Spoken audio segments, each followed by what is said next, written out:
Okay.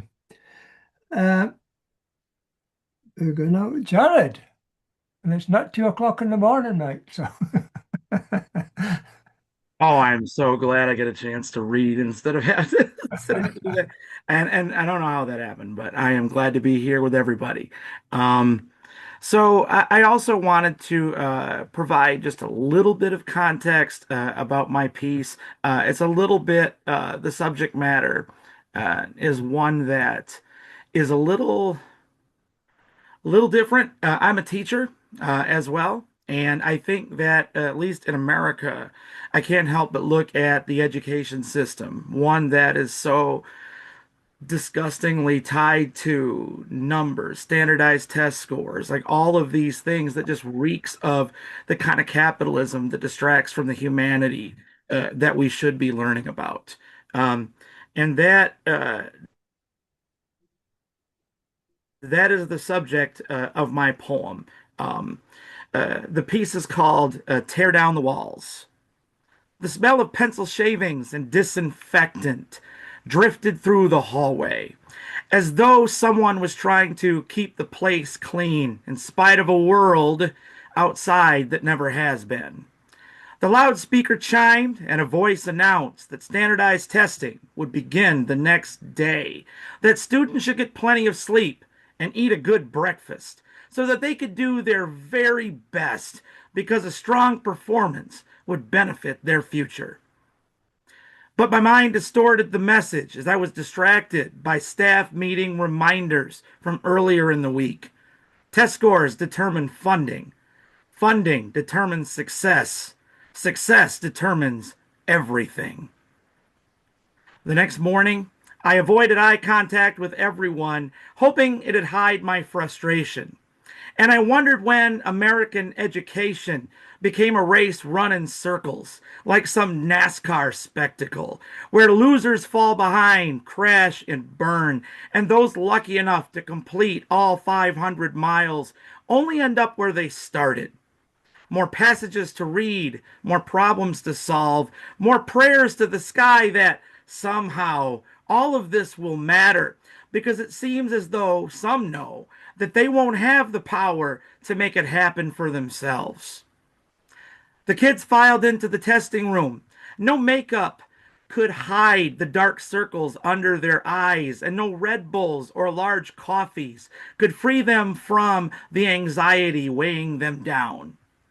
They mumbled about grades, GPAs, and test scores like stock prices. I was in a 93 last week. What happened?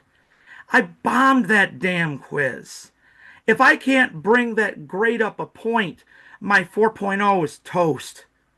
My parents will kill me. Well, bye bye tuition. What am I going to do? Flip burgers? I felt like screaming.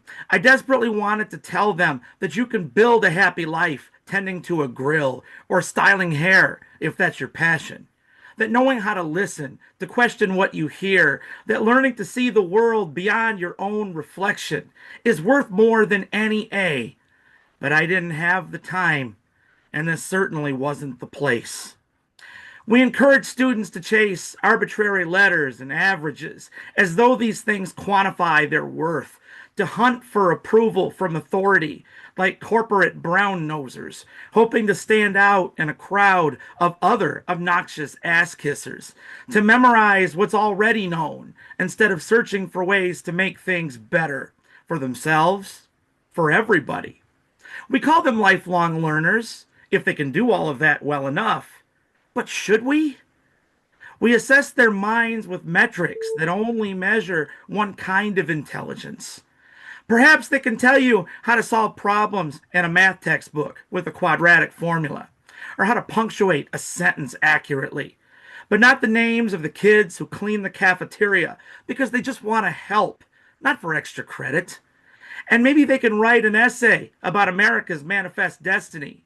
But will they ever ponder who paid the cost of that dream? We assess success on how prepared students are for careers and if they can get to graduation.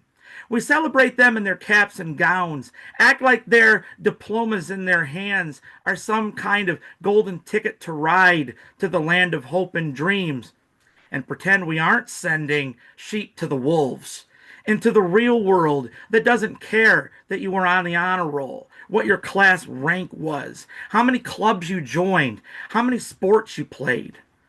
It's no wonder strong character is also no longer a concern in a nation where education prioritizes learning how to get good paychecks over how to be good people. Knowledge may be the great equalizer, but we need to do better in helping folks understand that this means not everyone gets the same fair shake at the start. That some kids come to school too hungry to solve for X. That some suffer from mental and physical conditions that many characterize but do not understand. That some weren't raised in a nuclear family or even have a house to live in. That some can't find time to study because they're too busy trying to break the news to their parents that they love someone who their dad will never accept and their mom doesn't understand. That some can't focus because they are unable to stop thinking about how they were made the subject of a racist joke on the bus, how they were told that boys don't cry even after an exceptionally hard day, or how they were embarrassed in front of their peers by a teacher because their skirts were just a little too short. And that all of these things can lead even the best and brightest to fall short of expectations.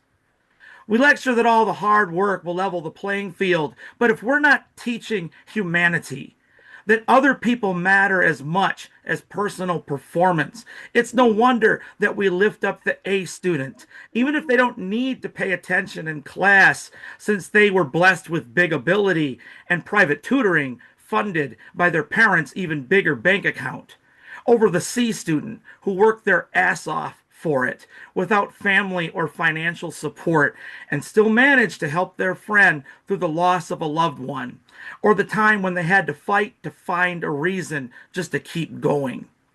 When only one of them gets the opportunity, the praise, the recognition, when young minds realize that empathy doesn't help your grade point average in the same way that privilege does, it's no wonder these days that selfishness trumps selflessness. The individual desires trump community needs. One day, I hope we will tear down the walls that enclose the space where we use rubrics and resumes to evaluate someone's worth, where we teach that the power of a polished smile is greater than that of an honest heart, to dream big as long as it's conducive to a profitable business plan, that total points matter more than potential and intangibles, and that the American spirit is about competition, not cooperation.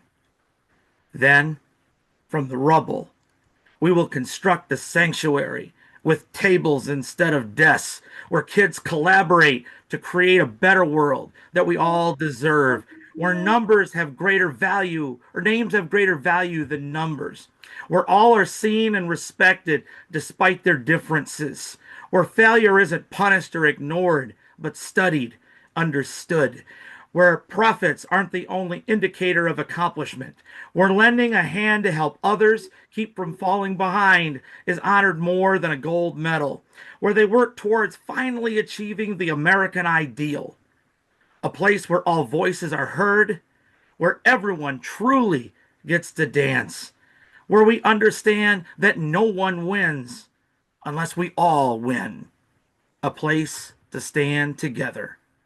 Thank you. Damn. Excellent, man. So glad you got to hear you read it as opposed to just the video as well. Thank you, Jared. Wonderful.